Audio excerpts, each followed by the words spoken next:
아, 그리고 제 책이 이제 수접합책이기 때문에 좀 징그럽고 무서운 그림이 나올 수가 있으니까 임산부나 노약자는 마음이 약해진 분들은 여기서 끊어주시면 되겠습니다. 안녕하세요. 오늘은 수술접합책의 3장에 대해서 말씀드리겠습니다. 3장의 첫 번째, 수술 전 고려사항에 대해서 말씀드리겠는데요. 수술 전 고려사항, 특히 첫 번째 장에서는 수술팀에 대해서 말씀드리겠습니다. 수술은 할 때는 혼자 하는 게 아니기 때문에 의료진 전체 모두의 체력 관리가 중요합니다. 오랜 시간 집중력이 필요한 수술이기 때문에 신체적, 육체적 건강이 매우 중요하고요.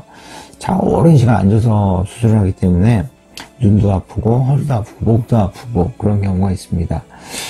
그렇기 때문에 평소에 건강관리가 매우 중요하고요. 그런 걸 적게 하기 위해서는 수술실에 오래 앉아서 수술하기 때문에 그 의자랑 그 테이블 이런 걸 높이를 잘 하시는 게 좋고요. 또 기호식품 중에서는 제일 문제가 이제 커피, 담배 뭐 이런 것들을 좀 수술하기 전에는 좀 많이 안 하시는 게 좋습니다. 특히 커피의 경우에는 막 너무 많이 드시고 나면 이게 아주 정교한 수술인데 손을 떨 수가 있거든요. 손이 떨리면 수술에 지장을 줄 수가 있고, 또 장기간 오래 하는 수술이기 때문에 커피를 많이 드시면 또 이게 인조작용이 있어서 화장실 가기 또 중간에 가고 싶은 생각도 들고 막 그럴 수가 있습니다. 또 주변에 이 수술을 하시는 분들 중에서는 이 수술 자체가 스트레스를 많이 받는 수술이기 때문에 당뇨병이나 심혈관계 질환, 고혈압 뭐 이런 걸 많이 앓고 계신 분들이 또 있습니다. 그렇기 때문에 평소에 적절한 운동을 하시는 게 중요하실 것 같고요. 또한 만병의 근원인 비만 관리도 좀 잘 하시는 게 좋을 것 같습니다. 그리고 이제 운동을 권해드리는 거는 이제 주로 하체 운동을 권해드리고요. 저 같은 경우에는 요즘에는 등산을 좀 하고 축구를 하고 있습니다. 상체를 많이 쓰다 보면 상체 근육이 수술할 때 긴장이 돼서 트레머, 흔들림이 유발할 수 있기 때문에 하체 위주로 하는 게 좋고요.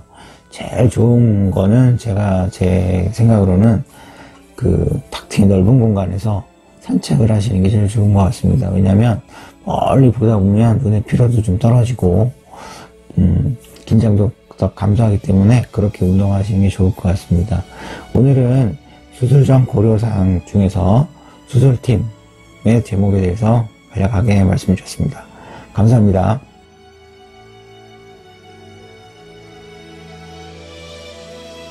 안녕하세요. 박현철입니다. 오늘은 수술접합책의 3장 심한 앞개 손상에 대해서 말씀드리겠습니다. 앞개 손상이 심하면 재접합술을 힘든 경우가 있고요. 하더라도 모양이 안 좋거나 결과가 나쁜 경우가 있습니다. 오늘은 그거에 대해서 말씀을 드리도록 하겠습니다. 오늘은 총 3가지 증례를 말씀드릴 텐데요.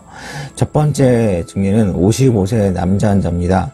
심한 앞개 손상으로 그림과 같이 너무 심해서 재접합술이 힘들기 때문에 첫 번째 수술에서는 개방형 절단술이라고 해서 남아있는 모양을 만들어주는 수술을 했습니다. 그리고 두 번째는 뼈가 너무 노출이 되어 있기 때문에 그 뼈를 피복하기 위해서 전외추 전공기 피판술이라고 하는 유리 피판술을 시행했습니다.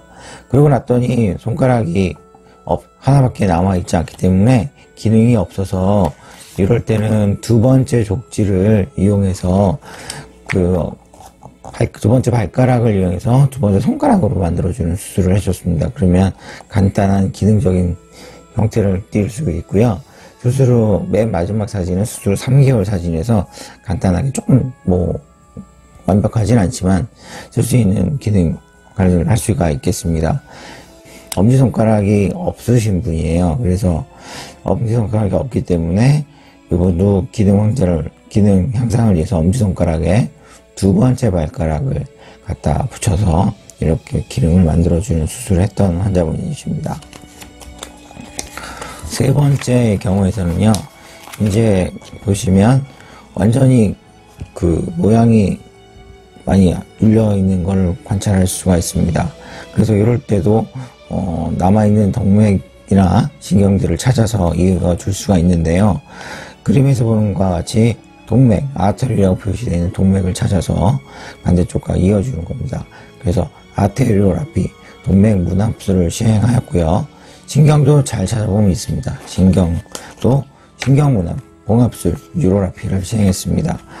그래서 수술 후 3주째 사진인데요. 3주째 모양에서도 어느 정도 손이 다 살았지만 앞개 손상이 심했기 때문에 모양이 좀 약한 것으로 볼 수가 있습니다. 오늘은 심한 앞개 손상이 있을 때에 관해서 말씀드렸습니다. 감사합니다.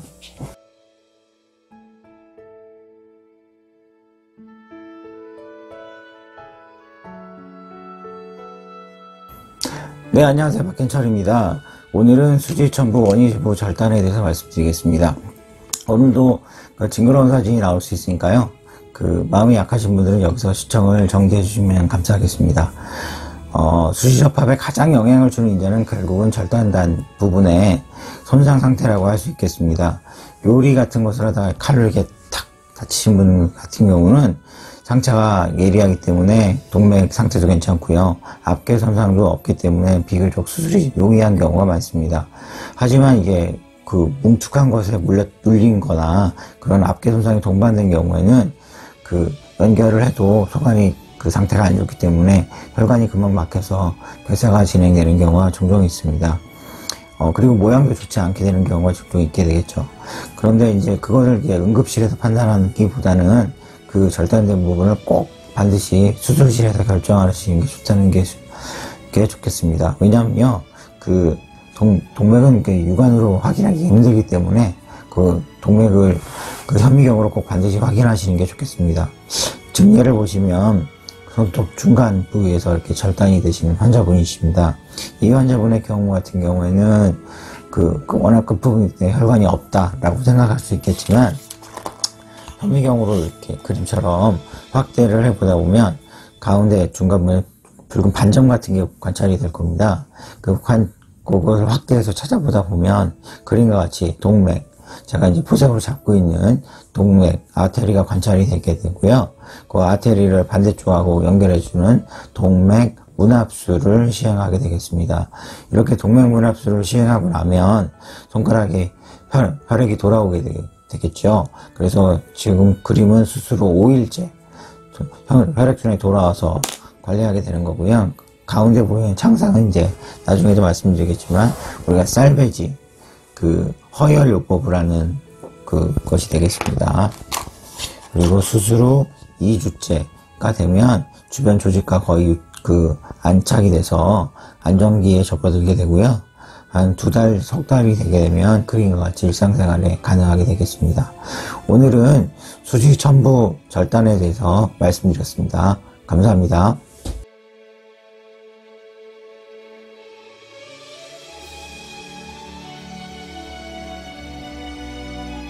네, 안녕하세요. 박현철입니다. 오늘은 수지접합의 적응증에 대해서 말씀드리겠습니다. 오늘도 마찬가지로 좀 무서운 사진이 나오니까요. 마음이 약하신 분들은 여기서 시청을 정지해 주시면 되겠습니다.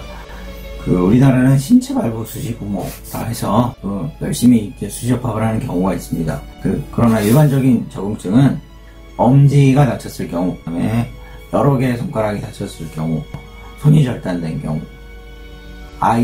애들이 다쳤을 경우 하고요. 손목이나 팔, 전완부 절단, 그 위에 부분 절단일 경우, 천수지 굴곡건의 원위부에서 절단이 발생한 경우는 인디케이션, 적응증이 되겠습니다. 증례를 보시면 두 번째 손가락에 중위지골, 가운데뼈, 손가락뼈는 3개가 있거든요. 중위지골에서 절단이 발생하셨고요. 그림에서 보면 이렇게 동그랗게 제가 화살표에는 아테리라고 되어 있는 게 동맥입니다. 근데 이 동맥은 너무 가늘고 약하고 조직하고 구분이 안 되기 때문에 저 같은 경우는 이렇게 10번 나일론 중에 10번 나일론을 이용해서 태깅을 해 놓습니다. 그래 찾기가 쉽고 수술 시간이 잘.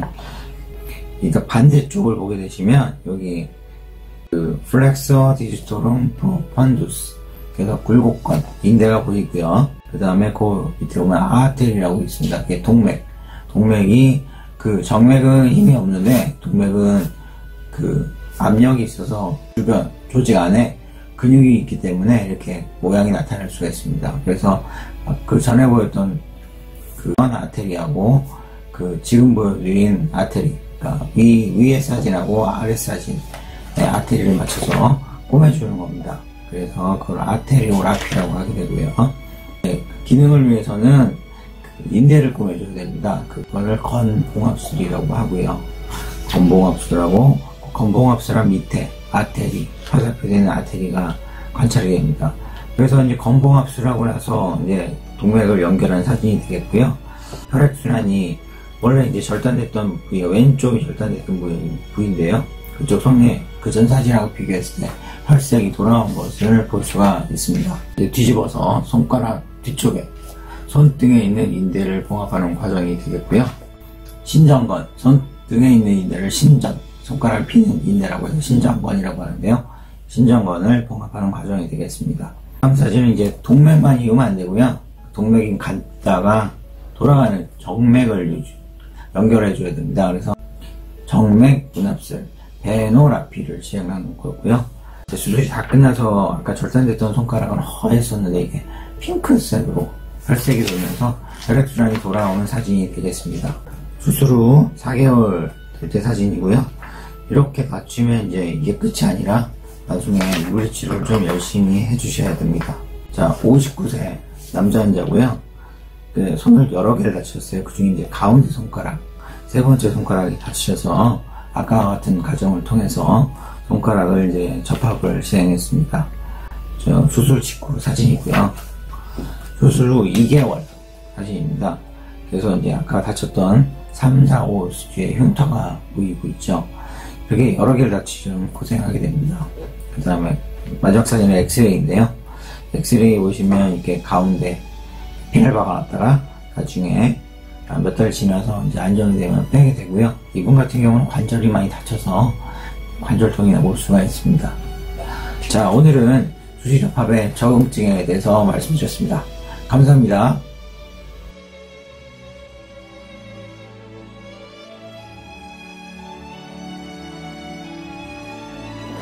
네, 안녕하세요. 박현철입니다.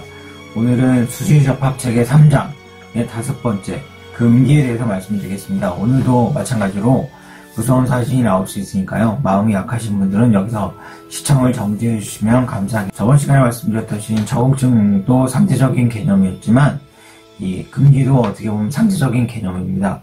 어느 때 수시접합을 안 하는 것이 좋겠느냐라는 것에 관련 첫 번째는 이제 너무 심하게 다쳤을 때는 접합을 하기가 힘듭니다.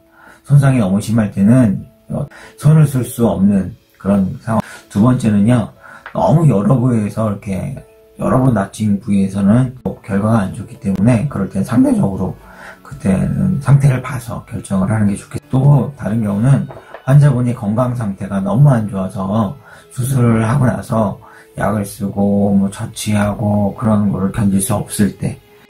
또 한 가지는 환자의 동맥경화가 너무 심한 경우입니다. 동맥경화가 너무 심하면 연결을 해놔도 혈액순환이 안 되기 때문에 의사가 잘 진행하고, 또 절단된 후에 너무 시간이 오래 경과되면 이게 조직의 변화가 오기 때문에 저희가 처음에 말씀드렸던 보관법에서 보관이 되지 않은 경우에는 접합을 해도 결과가 안 좋은, 이거는 수술하고 나서 절대 안정이 필요하기 때문에 안정이 안 되시는 분은 사실 수술하고 나서 유지가 안 되는 경우가 있습니다.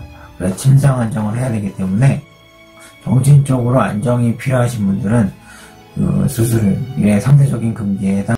또 한 가지는 천수지 굴곡건이라고 해서 손가락에 그 굴곡건이 있는데 그 위에 부분에서 요 사이에서 절단이 된 경우에는 운동 범위가 감소되기 때문에 그 상대적 금기에 해당하지만 일반적으로는 다 접합이 할 수가 있다면 다 하게. 금기증은 아까 말씀드렸듯이 적응증과 같이 상대적인 개념이고요. 그 다른 질병이나 환자의 심리 상태에 따라 기술되는 경우. 36세 남자 환자입니다.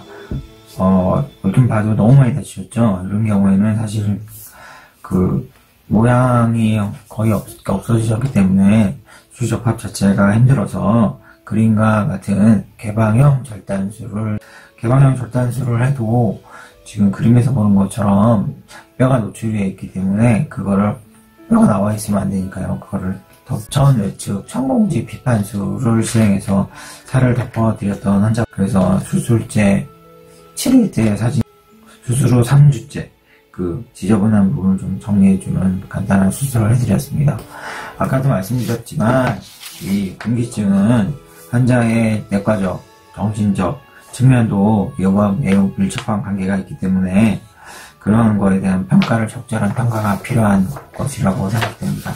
오늘은 수술의 금기증에 대해서 말씀드렸습니다. 감사합니다.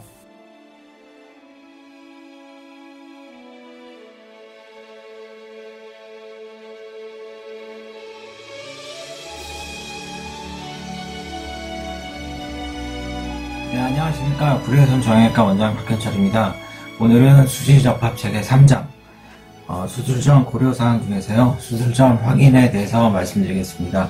일반적으로 수술할 때요, 고려해서 여러가지 사항이 있지만 그것을 다 하기 힘들고요. 여기서는 당뇨병, 출혈량, 그 다음에 담배, 금연, 커피 몇 가지만 말씀드리도록 하겠습니다. 첫 번째로 당뇨는요, 일반적인 수술 전 검사랑 큰 차이는 없지만 이 당뇨는 결과에 많은 큰 영향을 주기 때문에 그 체크를 하시는 게 좋고요. 우리가 요즘에 많이 하는 당화혈색소 측정을 해서 혈당 조정 정도를 파악할 수 있겠습니다. 당화혈색소가 높을수록 감염에 취약해서 결과가 나쁘고요. 예후 인자로 며칠 가는데 도움이 될 것 같습니다. 두 번째로는 출혈량인데요. 이건 다치자마자 많이 생길 수밖에 없는 손상입니다. 그래서 헤모글로빈 수치만 봐서는 그 정확한 출혈량을 예측하기 힘들고요. 급성 출혈 때는 헤모글로빈 수치가 그 출혈량을 반영하지 못하기 때문에 바이탈 사인을 꼭 확인하시는 게 좋고요. 소아의 경우에는 그 체액량이 적기 때문에 성인보다 적으니까 더 면밀한 관찰이 필요하겠습니다. 제일 첫 번째로 되는 게 금연입니다. 금연. 그 손을 다치시는 분들은 되게 활동적이고 사회활동을 많이 하시는 분들이 많기 때문에 흡연을 하시는 분이 많습니다. 수시접합을 하고 나서 흡연은 결과에 많은 영향을 끼칩니다. 흡연은 산소 농도이 손가락으로 가는 혈류를 감소시켜서 괴사가 일어나기 쉽게 되어 있다고 되어 있고요. 마지막 흡연 후 10분이 지나도 더 호전이 되지 않는다, 그런 보고도 있고요. 그런 많은 영향을 끼치게 됩니다. 또 한 가지는 카페인인데요. 커피도 마찬가지로 혈관을 수축시켜서 손가락 끝으로 가는 혈액순환이 악화시키는 요인 중에 하나로 되어 있습니다. 그래서 환자들이 그럼 다 하지 말냐? 그렇게 말씀하시는 분들도 있는데요. 고비를 좀 잘 넘겨야 될 것 같습니다. 그리고 이런 것에 대한 그 환자분 수술 끝나고도 교육이 꼭 필요하다고 생각합니다. 오늘은 그 수술 전 확인 사항에 대해서 말씀드렸습니다. 감사합니다.